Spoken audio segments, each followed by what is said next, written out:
اللہ تبارک و تعالیٰ کی کیا شان، نبی علیہ الصلوۃ والسلام کی کیا شان، نبی علیہ الصلوۃ والسلام کے ماننے والوں کی کیا شان۔ ارے نبی علیہ الصلوۃ والسلام کے خانوادہ، نبی علیہ الصلوۃ والسلام آپ کی صاحبزادی جو آخری بچی فاطمۃ الزہرا رضی اللہ تعالیٰ عنہ، فاطمۃ الزہرا کے دو صاحبزادے امام حسن امام حسین رضی اللہ تعالیٰ عنہ، امام حسین رضی اللہ عنہ ہیں، امام حسین کے بیٹے زین العابدین، زین العابدین کے بیٹے محمد باقر، محمد باقر کے بیٹے جعفر صادق، جعفر صادق کے بیٹے ہیں علی تقی، علی تقی کے بیٹے علی نقی ہیں، ان کے صاحبزادے علی رضا۔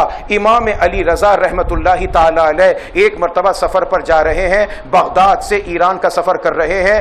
دوران سفر ایک مرحلہ آتا ہے، لوگوں کو پتہ چلتا ہے کہ امام حسین کی اولاد جا رہی ہے، فاطمۃ الزہرا کے گھرانے کا فرزند جا رہا ہے۔ علماء کا ایک پورا قافلہ ہے، علماء کی پوری ایک جماعت ہے جو ان کے پیچھے پیچھے پیچھے پیچھے چلی جا رہی ہے۔ کیوں؟ اس لیے کہ نبی کے نواسے کی اولاد آگے جا رہی ہے۔ ایک موقع ایسا آتا ہے کہ امام رضا، امام علی رضا رحمت اللہ تعالی علیہ اپنے اونٹ سے نیچے اس کجاوے کو رکھواتے ہیں، اور جس کجاوے میں بیٹھے تھے وہاں سے اپنے چہرہ مبارک کو باہر نکالتے ہیں۔ نبی نہیں، نبی کا بیٹا نہیں، نبی کی بیٹی نہیں ہے، یہ نبی کے نواسے کے بیٹے کے بیٹے کے بیٹے کا بیٹا ہے، 5 نسلوں کے بعد کا بچہ ہے۔ علی رضا اس کا نام ہے رحمت اللہ تعالی علیہ۔ یہ اس ڈولی میں سے اس محمل میں سے پردے کو ہٹاتے ہیں، اور پردہ ہٹانے کے بعد جب چہرہ باہر نکالتے ہیں، میں نہیں کہہ رہا، معتبر ترین تاریخ اہل سنت میں لکھا ہے کہ امام علی رضا رحمت اللہ علیہ نے جب چہرہ باہر نکالا سینکڑوں لوگ بے ہوش ہو کر گر پڑے تھے،